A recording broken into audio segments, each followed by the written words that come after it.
very short video because I'm probably one of the few people who's searching for a asymmetrical PlayStation 5 controller, one that looks like an Xbox controller but compatible with the PS5. There is only one I know that's official, that's the Nacon Pro Revolution 5, but that immediately costs 180 euros here. So I was looking for a cheaper alternative, and there's this one available on Aliexpress. I believe it was only 40 euros for me. And as you can see, it looks very familiar with a Xbox Series S or 1 controller.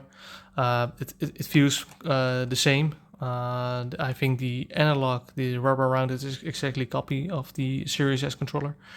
And the bumpers and the trigger here as well. Personally, I really like the controller. It was a hassle to set it up. Basically, you will receive a dongle, and which I can show here.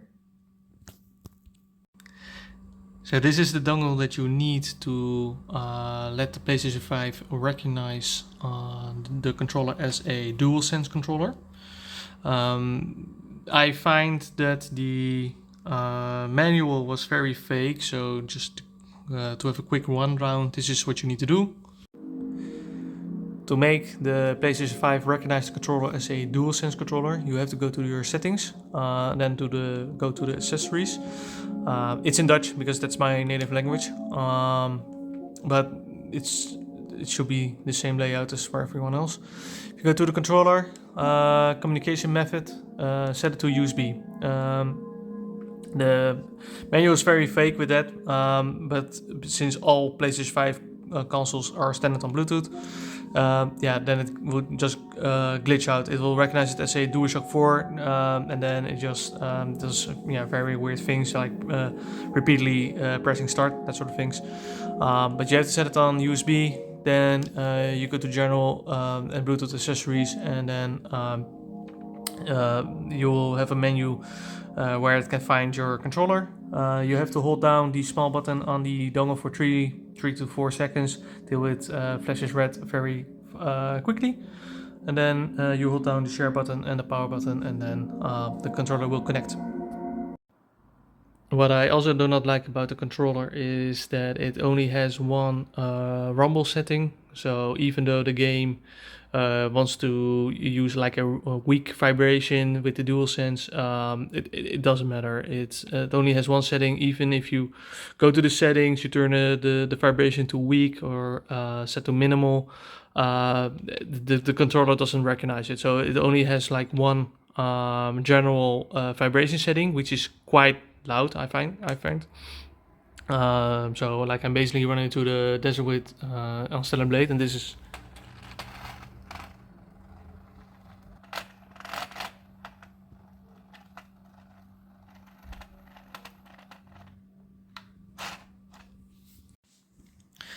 like I said, the controller basically is like an Xbox Series S controller. I also think so the rubber textures is basically the same as a Series S controller.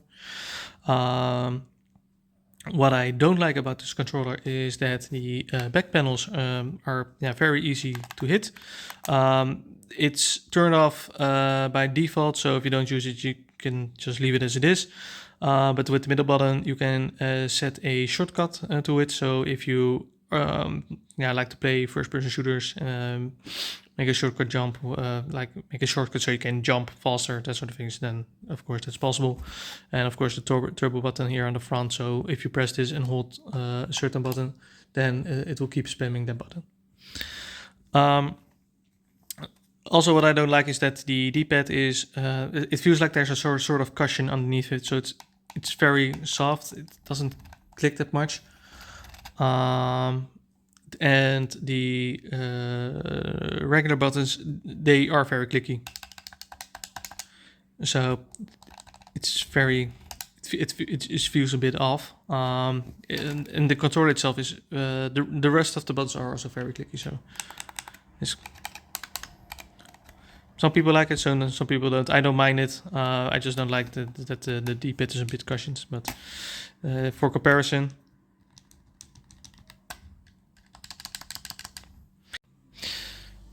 so yeah, so that's basically the controller. I quite like it. I also prefer this more than the DualSense controller for games. Yeah, that doesn't really use the DualSense feature. Yeah, basically due to the vibration. Only having one setting. The buttons are a bit clicky, but I don't mind that. I'm okay with that, and I just prefer the analog much more than the DualSense controller. Your fingers doesn't really slip from it. It's pretty firm. The textures just holds your finger, your thumb more in place. So yeah, that and the triggers is just more snappy for me. So that's basically the only reason why I prefer this controller more than the DualSense. But if you're playing a game that uses the adaptive trigger or the DualSense very heavily, then yeah, of course, for the better experience, you use the original DualSense controller instead of this one, because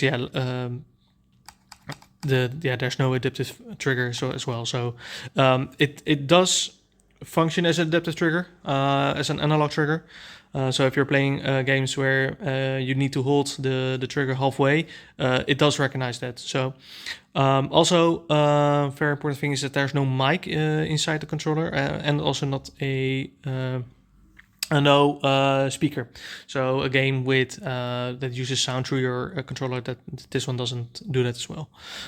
It does have a jack underneath for your headset, and top is USB-C charging port.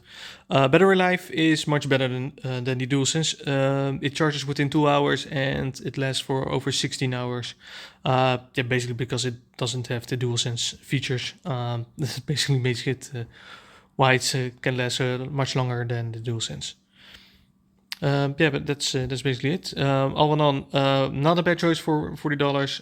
And if you like the asymmetrical design, the Xbox design, then this is a perfectly fine controller to use for like first-person shooters. I use this controller, for example, for games like Overwatch 2, because like I said, the analog is much more.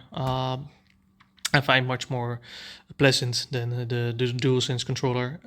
So for those types of games, this controller is just perfect, especially if you prefer the asymmetrical design compared to the DualSense.